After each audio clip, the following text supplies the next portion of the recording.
What is it that makes third-person shooters so much fun, yet it will never be the popular choice in the shooter community? As I'm working on my own FPS game, I saw that the new COD Modern Warfare released a third-person mode, and it got a lot of positive feedback. Even for myself, who always tried to stray away from third-person shooters, recently I decided to give Rogue Company a try, and it has been some of the most fun I've had in a really long time. And this seems to be a very similar case for many die-hard first-person lovers when they try out third-person shooter games. So I decided to make this video to help me decide which approach to take by listing out the pros and cons of both, hopefully getting your feedback in the comments below to help me decide. So what are the pros and cons of these two genres? First of all is the animations. Animations are highly overlooked in general, but honestly a good animation can make the game feel more responsive overall. For example, if we look at Apex in third person versus first person, in third person you can see every little movement your character makes and provides a feeling of satisfaction with each movement. But in first, it can be very hard to even see or feel the movement taking place, even though it's the exact same movement. So third person magnifies the perceived visual value of the game. This also plays into content creation. It's much easier to look unique with a third person shooter compared to a first person shooter, so initially it is likely to get a little bit more interest from content creators since it's different from the same old first person shooters we are so used to. And also, it will make it easier for them to create enticing thumbnails, which I'll tell you as a content creator is a godsend.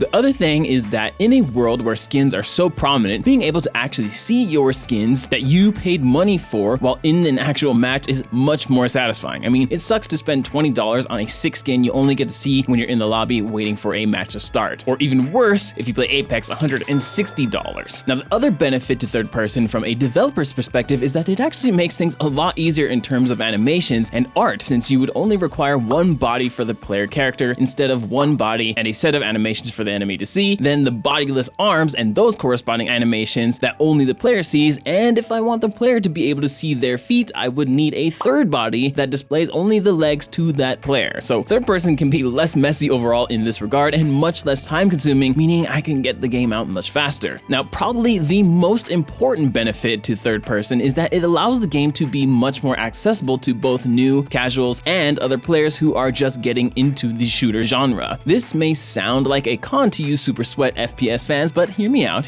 When you have a game that is more accessible and is implemented well, it is far less likely to bleed players, making for faster matchmaking and making it less likely for the game to die out. I mean, isn't that what we all want? But here is where third person tends to really fall short. The first thing is immersion. For obvious reasons, first person is going to be more immersive than third person overall. But I will say there are plenty of third person games that achieve immersion through gameplay and art. Basically, any MMO is a good example, but even when I'm playing Rogue Company, immersion never really seems to be an issue for me. So this one is a little bit iffy if you ask me, but since I do plan to have a kind of like scary horde mode, I'm kind of leaning more towards first person in that aspect. Really though, the big problem with third person shooters and the reason why they tend to not be popular overall in multiplayer space is because of competitive integrity. When playing a third person game, you have the ability to see around corners without actually exposing yourself since the camera is slightly behind you and offset from your character. This is called 3-peaking, and it is very hated in the FPS community. Things like emotes would be abused to see around corners since the camera would zoom out to see the animation. Not to mention, this makes the game require less game sense overall, slightly reducing the skill gap, which is actually the reason third-person games can have a much lower barrier to entry and can be good for the overall player base since it will help to even out the playing field for players who are not experienced in FPS games. So there is two sides to the coin here. Now, I should say, game sense is still a must-have in third-person shooters, but it just makes it easier to achieve good game sense compared to first-person shooters. Not to mention, this third-person mechanic of 3-peaking also helps to alleviate issues with camping, which personally I'd like to avoid the camping meta as much as possible in the game. And the 3-peaking can actually be implemented in a way where it's a mechanic that you actually have to take into consideration while playing as well. Rogue Company does this really well, and they also have this in the new Call of Duty third-person mode, where you can switch sides to look at and you kind of have to play with it while you're in your fight. So it makes for an interesting mechanic, to say in the least. With that said, I want this game to be competitive, as I believe that is a really important aspect to shooter games, and I love the competitive scene. So to increase the overall skill ceiling, my thought process is if I want to do so without alienating new or casual players, then the best way to do it is with movement and time to kill. A great example of this is Apex, where advanced movement is a skill that is extremely beneficial, but it is not required in order to have good performance. Having a slightly longer TTK can help to counterplay the movement and help balance it out. However, too long of a TTK will make it difficult for casuals or new players, and in general, super long time to kills just don't feel good anyways. So I feel like Apex did a really good job in regards to the TTK, though some would probably prefer it to be just a little bit faster. Overall though, I think Rogue Company is the best example. There is simple movement that is easy but a ton of fun to use and can be advanced with practice, and the TTK is not too long but not too short, and a good balance allowing for counterplay without drawing out the fight for 5 hours. There is one more option that is a possible solution to these problems in general though, and that's simply how the camera is implemented into the gameplay. For example, in Destiny, a first-person looter shooter, the camera is just as you would expect it to be when it comes to a first person, but some actions will cause the camera to briefly zoom out, showing the animation and adding some satisfying flair. In my game, there is a dash mechanic, so this could be implemented in the same way. However, the dash can be used rather frequently, so I'm concerned it could cause you to get too disoriented from using it a lot in quick succession. On the flip side, if the game is in third person, we could move the camera to be significantly closer to the character model to help reduce the effectiveness of 3-peaking. It would still be there, just not nearly as prominent. I think this could be a good option, but it isn't necessarily a complete fix either. Overall, I'm currently leaning towards just sticking to first person, just because it is proven to work and better in the competitive aspect. But I still want to know what you think. Would you like to see a movement competitive shooter in third person or first? Let me know in the comments below, and if you want to see the progress of the game so far, click this video here.